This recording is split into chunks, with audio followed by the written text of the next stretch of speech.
a much improved Omaha team with a lot of new faces coming in this weekend as well. Well, certainly the Ferris State weekend, we were expecting a couple of real battles, and I think that helped facilitate us with the results we had. I think our preparation all week was good.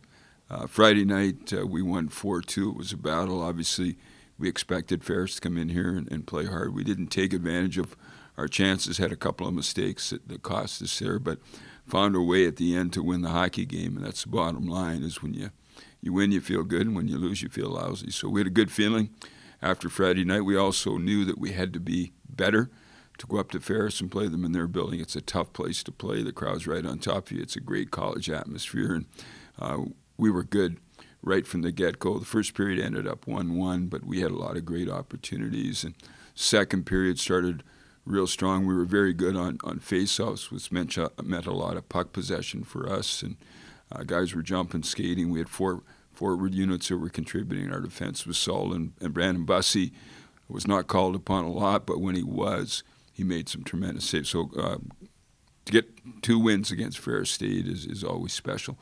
And you mentioned Omaha coming in here this weekend, and Coach Gabinette's done a tremendous job there. And just talking with him here early in the season, he talks about the new energy and enthusiasm that some of his young players have brought to the program. He's got some great veterans there.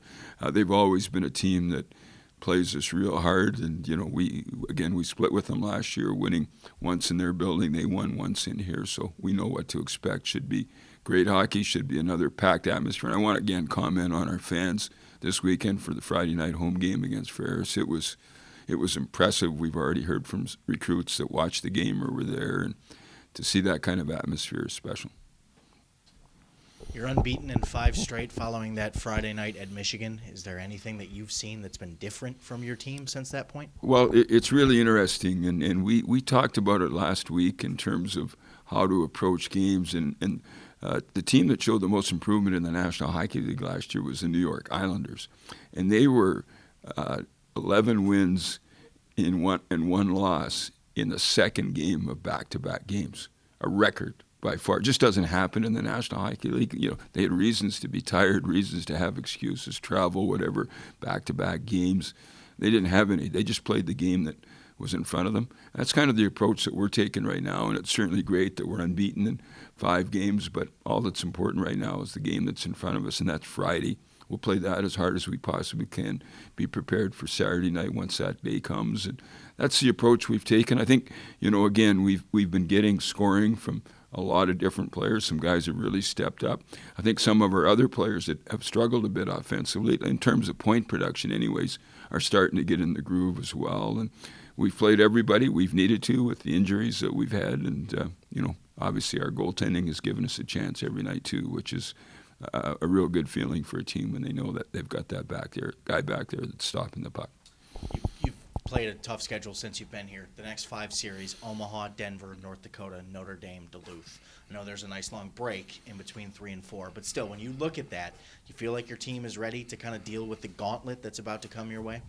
I don't know if you were just listening to me or not. I just said that we're only focused on the game that we play next. And I certainly know that schedule's in front of me, but I'd rather go to bed at night and be able to sleep rather than have nightmares. So I'm just really thinking about being ready on Friday night. But, we play good teams. The other thing that's interesting is we've played 10 games so far. We've played 7 of them on the road. We've only played 3 home games. And it's always special to play here at Lawson, and we've got the next couple here, and we're excited about that. Could you talk about the decision to put Rhett Kingston on a line with you and Wade in the second game against Ferris? Well, it was really interesting. The second game at North Dakota last year, we played Rhett Kingston on left wing with Cole Conrad and Wade Allison, and he played extremely well. Was instrumental in the first goal that we got in the game that got us off to a great start. He was physical and went up and down the wing. He got injured shortly after that game, couldn't play the rest of the season. He was injured at the start of this season as well there too. He's just getting into the groove right now, and we felt that Hugh McGing and Wade Allison, that Rhett Kingston was a player that could play there and go up and down. Were we expecting him to get 3 goals? Yes, we were. Certainly not, but he was a guy that was deserving and played hard, went up and down. And, the challenge for Rhett now was to bring that same level of, when you have that kind of success, it becomes expected and we expect him to perform well again. Not necessarily that kind of production, but he's got the skating ability to pull away from people, and that's a fast line. And to see him get that hat trick and then celebrate the way he did, how'd that make you feel as his coach, getting to know some of the things he's had to overcome in his career? I mean, Rhett's a neat young man. He's got a great personality. He's popular, and he's a guy that I get on all the time to make sure you're working real hard in practice. And he's figuring it out here, but I mean, he's battled through some obstacles, but it's just the way that it is, and he doesn't worry about it. And it was kind of interesting, our guys were pretty darn happy for him, and then he took his glove off and put the 3 up there, and obviously with the hat trick as well too. And you're kind of, it's the 8th goal of an 8-2 hockey game, so you don't want your guys over celebrating, but they were really happy for him. Thank you, Coach. Thank you. All right, Coach mentioned it briefly, but last year, kind of once you broke into the lineup, you suffer an injury, you have to have surgery out for the season. How do you battle through the frustration of that, knowing that hey, things were just getting going, and now I got to take a big leap back? Well, I think the biggest thing was knowing that I have 3 more years left of college hockey, and that I was just looking forward to this season and getting things going. It was a long summer with that rehab, but Anthony helped me out and was great along the way. But the biggest thing was just kind of just knowing that there was another year ahead of me and focusing on that. As a team, it's an unbeaten streak now that it stretches back to that Friday night game at Yost, and everybody we've talked to has said that game hurt.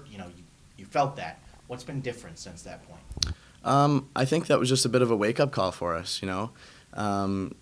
It was a tough loss to a team that we wanted to beat, and I think it kind of just shook us and was like it was time to wake up, and we've been rolling ever since.